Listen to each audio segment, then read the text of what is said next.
Allah jangan ambil kakak Umar deh. Umar tak ada siapa-siapa dah. Umar ada kakak Umar dah. Nanti kalau kakak Umar tak ada, Umar nak makan kambing macam mana ya Allah?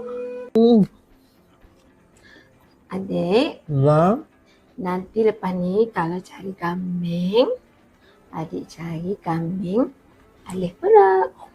ambil alih pula. Iya. Ni alih pula. Sedap. Sedap. Ni lagi.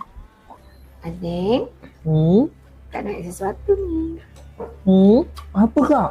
Lepas ni, kalau lah kakak tak ada, kakak ni jauh ke, kakak kena ambil ke Allah ke.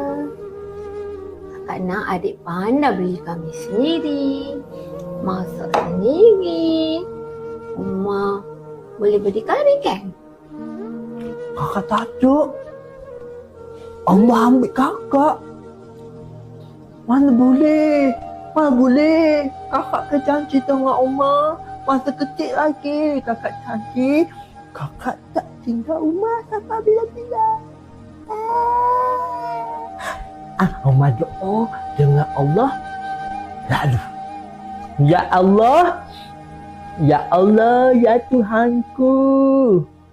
Terima kasih bagi Omar makan kambing malam ni. Kakak Omar baik. Dia beli Omar kambing.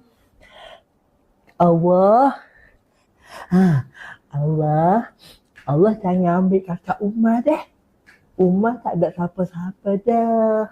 Umar ada kakak Umar dah. Nanti kalau kakak Umar tak ada, Umar nak makan kambing macam mana ya Allah? Allah jangan ambil kakak Umar deh. Allah janji. Janji. Amin. Amin. Allah tak jamin dia kakak dari Umar. Iya. Okay, makan.